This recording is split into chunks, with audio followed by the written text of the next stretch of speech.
era abakungu okuva mu kitongole kya gavumenti ekya Uganda Revenue Authority URA bakomyewo mu kakiiko ka Paalamenti akalondoola ebitongole bya gavumenti aka COSASE ku mivuyo egiri mu nzirukanya y'emirimu mu kitongole kino okusinziira kwa lipoota eyafulumizibwa Ssaababalirizi wa gavumenti. Did you follow procurement regulations? Did you get evaluation from the chief government valuer? So after that narrative, then we are going to come in with our questions.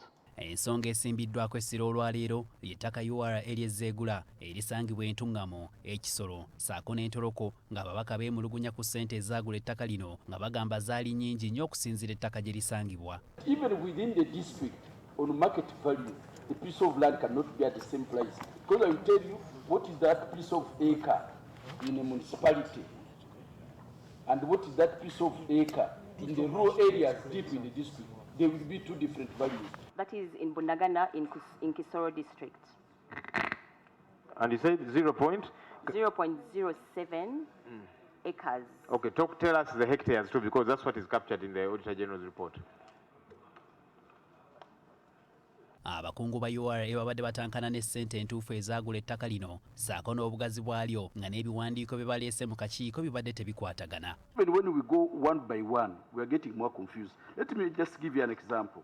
Here you stated it earlier that the land in Ruama was 1.563 hectares. Now in your submission just now, you are saying Ruama is 2-point-something hectares. In your pink paper, Ruama is talking about 53 hectares. Talk to us about the districts where you have land, the acreage, and the amount. And let your figures be consistent, because each time we ask you, you're giving us a different figure. You're confusing us. COSASE era ekizudde nti tewaali bwetaavu kugula ttaka lino nga ensonga lwaki n'abakungu ba URA tebalina kunnyonnyola kutuufu ng'ababaka balowooza nti wandibaawo abanene mu URA abeeguza ettaka lino. When you dig deeper in the reports, you don't see anywhere in one of the objectives, you don't see anywhere where there was a need for this land acquisition. That's why in their presentation, they are trying to recollect here and there from the very onset.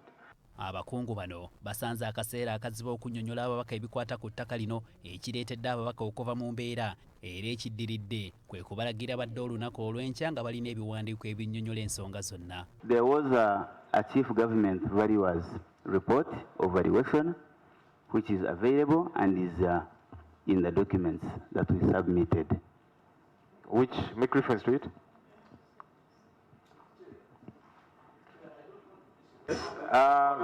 Order, Chairman. Order, Chair. Because this is already irregular. That was the point of procedure. This is already irregular. Let me rule on the point of procedure. You cannot procure without following government, without following PPD guidelines. You cannot, language so we are investing. We don't want to assume you people are trying to confuse us, because we are not going to get confused on this matter. Okay? And that's why I want to dismiss you people.